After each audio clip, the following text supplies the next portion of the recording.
My wedding day was supposed to be a fairy tale, but it became a public execution. Standing at the altar, the priest looked me dead in the eye and refused to marry us. The groom's wealthy family smirked.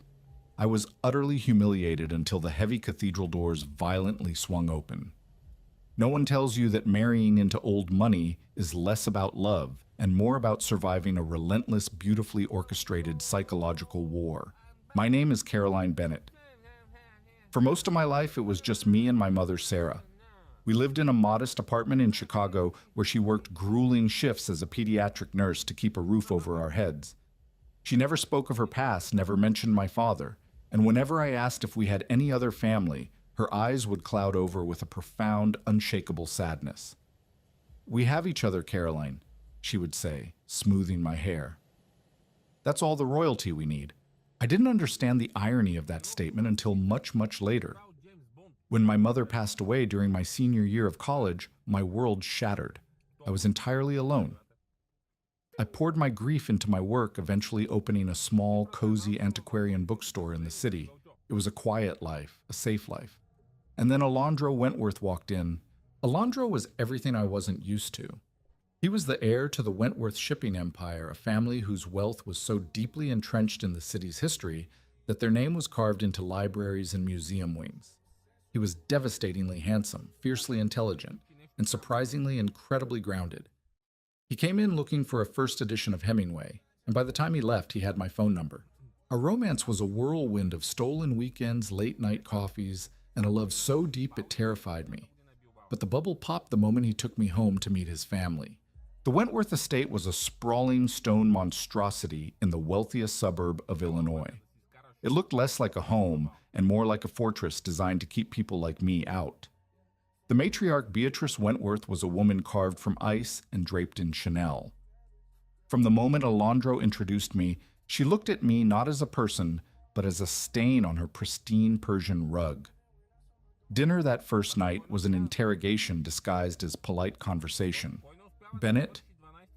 Beatrice mused, swirling a glass of Bordeaux that cost more than my monthly rent. "Are you related to the Rhode Island Bennett's wealthy textiles, if I recall?" "No, Mrs. Wentworth," I replied politely, keeping my hands folded in my lap. "My mother was a nurse. We didn't really have any extended family." The silence that followed was deafening. Alondro's father cleared his throat awkwardly, while his two sisters exchanged a knowing, cruel smirk. Beatrice simply took a slow sip of her wine. "I see. A working-class background. How quaint." Alondro always did have a penchant for taking in strays. Alondro slammed his fork down. "Mother, that's enough." But it was never enough. For the next 2 years, Beatrice made it her personal mission to remind me of my place. When Alondro proposed slipping a stunning 3-carat diamond on my finger under the twinkling lights of the Navy Pier, I wept with joy. But the shadow of the Wentworth family loomed large. Beatrice hijacked the wedding planning immediately. She insisted the ceremony be held at St. Clement's Basilica, a towering Gothic cathedral that catered exclusively to the city's elite.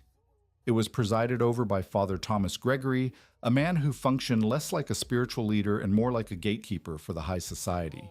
My premarital counseling with Father Gregory was nothing short of an inquisition. He sat behind his massive mahogany desk, his cold, judgmental eyes peering at me over his half-moon spectacles. "Marriage is a merging of lineages, Miss Bennett," he said, his voice dripping with condescension. "The Wentworths have sat in our front pews for 5 generations. They are pillars of industry and morality. You come from nowhere, a fatherless home, a mother of no standing. Are you absolutely certain you are spiritually equipped to carry the Wentworth name?" I held back tears, nodding mutely. I loved Alondro. I was willing to endure this gauntlet for him. But as the wedding drew closer, the isolation began to suffocate me. My side of the guest list was composed of 3 close friends and a few regulars from my bookstore. Alondro's side was 200 politicians, CEOs, and socialites. The night before the wedding, I sat alone in my hotel room surrounded by tulle and anxiety. Before she died, my mother had left a small locked mahogany box with her lawyer, with strict instructions that I was only to open it on the eve of my wedding. With trembling hands, I turned the small brass key. Inside the box lay two items. The first was a heavy, solid gold signet ring. It was ancient and intricate, bearing the crest of a double-headed eagle clutched around a fractured crown. It looked completely out of place in my mother's modest life. The second item was a letter written in her familiar, elegant script. My dearest Caroline, if you are reading this, you are preparing to walk down the aisle. I am so sorry I cannot be there to fix your veil and hold your hand. I know I kept secrets from you, my darling. I did it to protect you from a world that is cruel to young girls who are thrust into it without armor. I ran from my family a long time ago because I chose freedom over a gilded cage. But if you ever find yourself in danger, or if the people you are marrying into try to break your spirit, I want you to make a phone call. Below her signature was a single international phone number and a name asked for Lord Reginald. Tell him Sarah's daughter needs her grandfather. I stared at the paper. Grandfather. My mother had always told me my grandparents died in a car crash before I was born. Who was Lord Reginald? I thought it might be a delusion, some strange fantasy my mother harbored in her final days. But the weight of the gold ring in my palm told a different story. I didn't call the number. I folded the letter, slipped the heavy signet ring onto my right thumb, and tried to sleep. I was marrying the man of my dreams tomorrow. Nothing else mattered. Or so I thought. The morning of the wedding was a blur of hairspray-tight corsets and nauseating anxiety. The weather was aggressively beautiful, the sun streaming through the stained glass windows of St. Clement's Basilica in blinding shafts of color. As I stood in the vestibule waiting for the music to change, I felt utterly alone. I had no father to walk me down the aisle. I was going to make the long walk by myself. You look beautiful, my maid of honor Jessica whispered, squeezing my hand. But her eyes were darting nervously toward the sanctuary doors. Caroline, the atmosphere in there is weird. Beatrice has been whispering to the priest for the last 20 minutes. A knot formed in my stomach. It's just Beatrice being Beatrice. I rationalized, though my heart was hammering against my ribs. The organ swelled. The massive oak doors pulled open. The basilica was packed. On the right, a sea of designer suits, extravagant fascinators, and cold, calculating eyes. On the left, my tiny cluster of friends looked utterly swallowed up by the empty pews. I focused all my attention on Alondro, who stood at the altar looking impossibly handsome in his tailored tuxedo. He smiled at me, a beacon of warmth in a freezing room. I walked down the aisle, my heels echoing against the marble. I kept my head high, even as I heard the faint buzzing whispers from the Wentworth side. Look at her dress. So cheap. I give it 6 months. Beatrice looks like she's attending a funeral. I reached the altar. Alondro took my trembling hands in his. You're perfect, he whispered. Father Thomas Gregory stepped forward, his ornate robes rustling. He did not smile. He looked down at us with a grim, almost triumphant expression. He went through the opening rites, his voice echoing off the vaulted ceilings. But as we reached the crucial moment of the ceremony, the atmosphere shifted.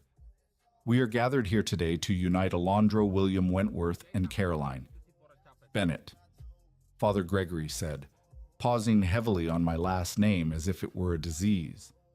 Marriage is a sacred covenant. It requires absolute truth, transparency, and a foundation of moral parity. Alondro squeezed my hand, his brow furrowing in confusion. This wasn't the standard liturgy. Father Gregory turned to look directly at Beatrice Wentworth, who was sitting in the front pew, her chin held high, a smug, venomous smile playing on her lips. She gave the priest a single sharp nod. Before God and this congregation, Father Gregory continued, his voice booming over the microphone, I am tasked with ensuring that this holy sacrament is not mocked. Miss Bennett. He turned to me. The entire basilica fell dead silent. You come before this altar claiming to be a woman of standing fit to join one of our most esteemed families, but it has been brought to the church's attention that your background is built on a foundation of deceit and immorality. My breath hitched. What? I whispered. Alondro stepped forward, his face flushed with anger. Father, what the hell are you doing? Stop this immediately. Alondro stepped back, his father commanded from the front pew. No!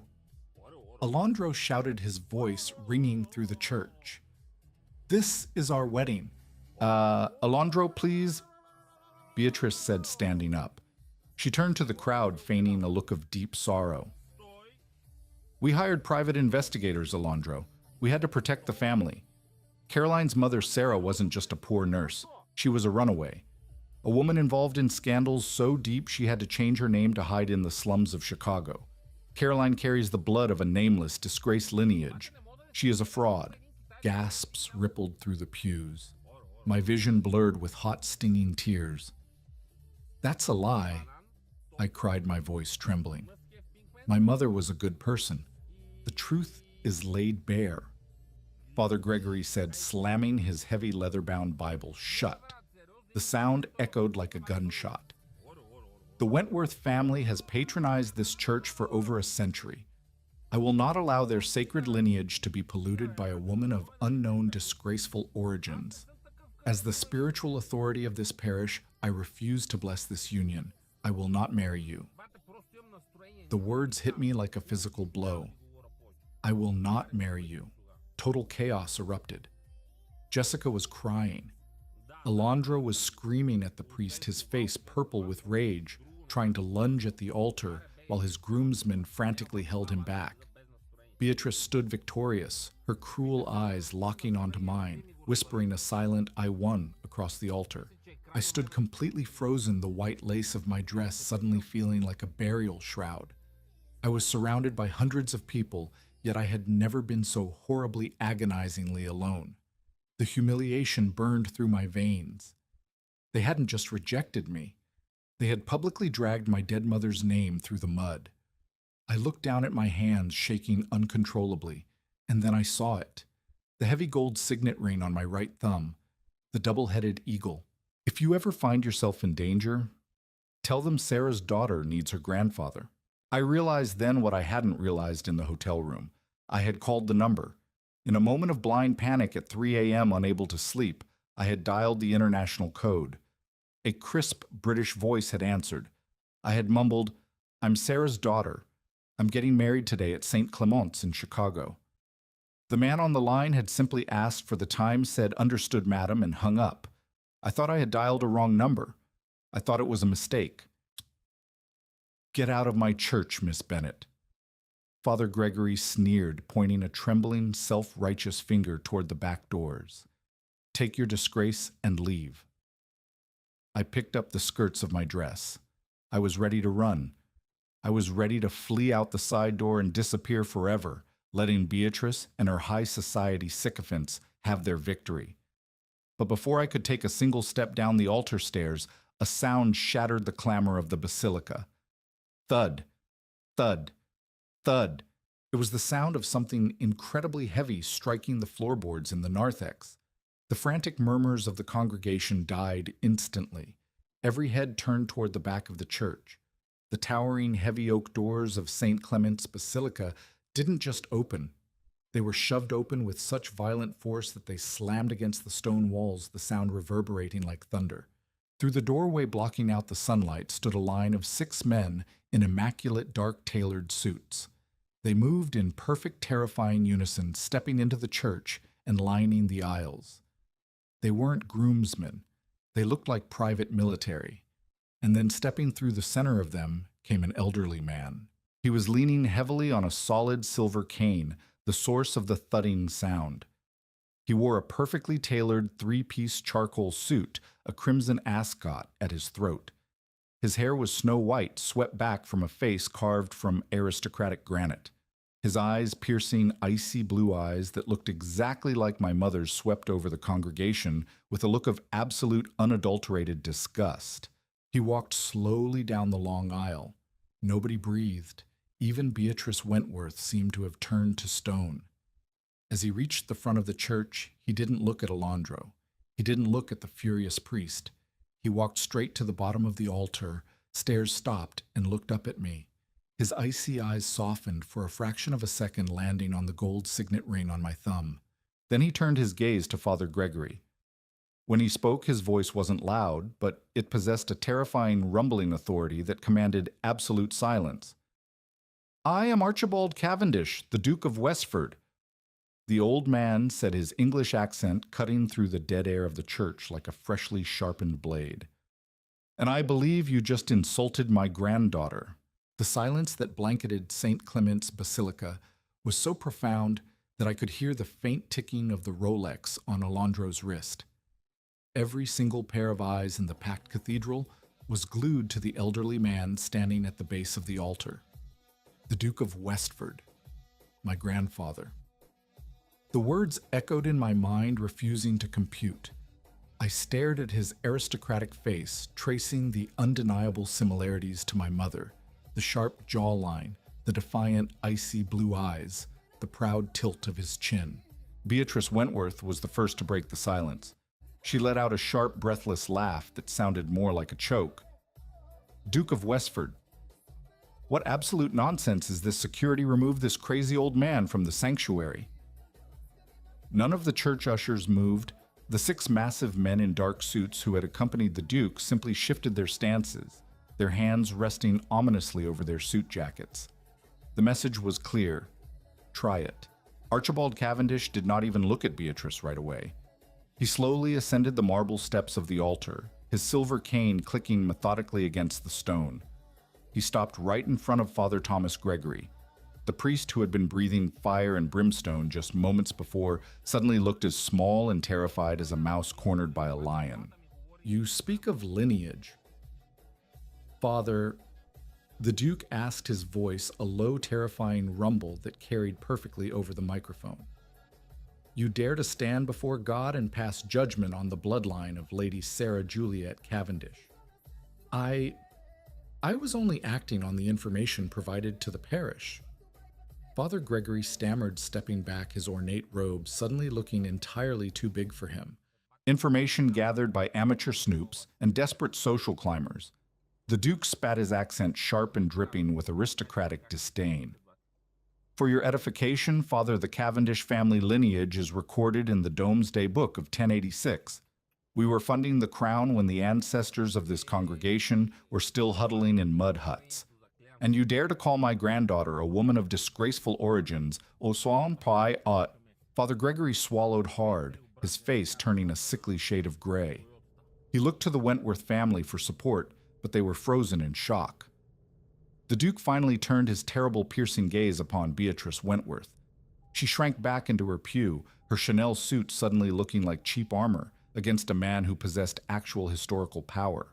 "Mrs. Wentworth," Archibald said smoothly, though the danger in his tone was palpable. "I understand you hired investigators from the Pinkerton Agency to dig into my daughter's past. It is a pity you did not pay for their premium services. If you had, you might have discovered the truth rather than the convenient fiction you just spewed to this congregation."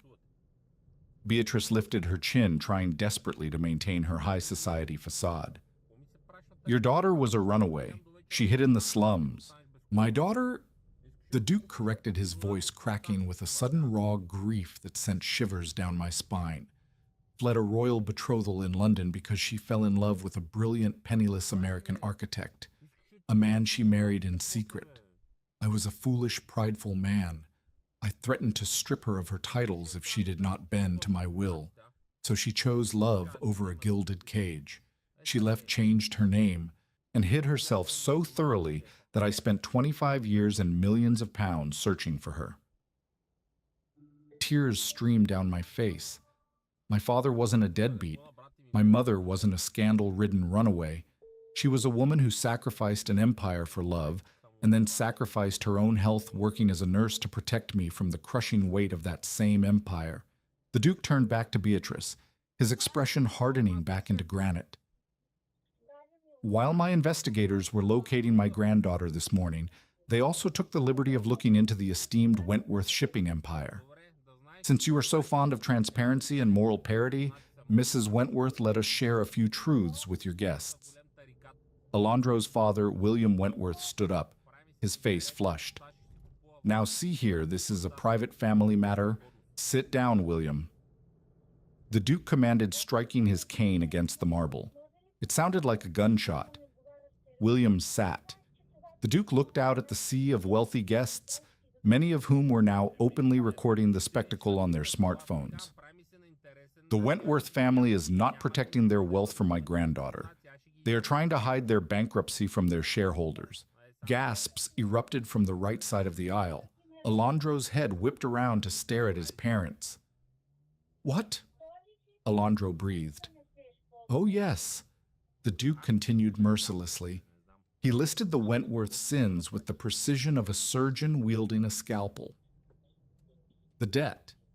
Your primary shipping fleet was leveraged against toxic offshore loans 3 years ago. You are currently $200 million in the red. The motive. You despised Caroline not because she was poor Beatrice, but because she couldn't offer the massive dowry you desperately needed to float your sinking company. The plot. You paid Father Gregory a $50,000 parish donation to orchestrate this public humiliation, hoping Alondro would be shamed into abandoning Caroline and marrying the Wellington heiress instead. The silence in the church was absolute. The Wentworths' carefully constructed empire of lies lay in ruins on the marble floor of St. Clement's. Beatrice had her face buried in her hands, weeping, while William stared blankly ahead. Father Gregory looked like he was about to faint. Archibald Cavendish turned away from them, dismissing them entirely. He walked over to me. His stern face softened, and for the first time I saw a profound, overwhelming love in his eyes. I am so incredibly sorry that I was too late to save my daughter, Caroline. He whispered, his voice trembling slightly. He reached out and gently touched my cheek. But I swear to you on the Cavendish name, I am not too late for you. You will never be alone again. Let us leave this wretched place. I stood at the altar, my heart pounding in my chest. My entire reality had been rewritten in the span of 10 minutes. I looked at the man who was my grandfather, feeling an inexplicable, deep-rooted connection to him. He offered me his arm, ready to escort me out of the nightmare. But before I could take it, a voice rang out. Wait, I turned. Alondro was standing there, his face pale, but his jaw set with a fierce, uncompromising determination. He walked down the altar steps, bypassing the priest, bypassing his horrified parents, and stood directly in front of the Duke of Westford. The Duke's private security tensed, but Archibald held up a single black-gloved hand, stopping them. He leveled his icy stare at Alondro. Speak, boy, but choose your words very carefully. Alondro didn't flinch. He looked at the Duke, and then he looked at me. His eyes were shining with unshed tears, but his voice was remarkably steady. Your Grace. Alondro began, his voice echoing through the dead silent basilica. I didn't know about the bankruptcy. I didn't know about the bribe.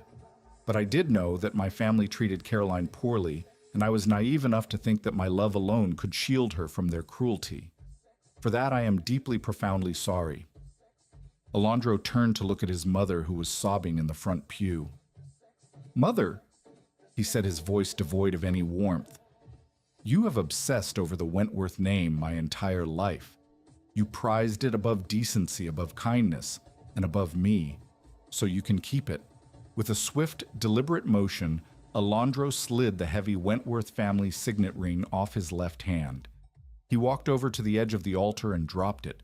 It hit the marble floor with a sharp clink and rolled to a stop right at Beatrice's designer shoes. I renounce my inheritance, Alondro said clearly, making sure every high society guest heard him. I renounce my position at the company. I want absolutely nothing to do with this family ever again. He walked back to me, taking both of my trembling hands in his.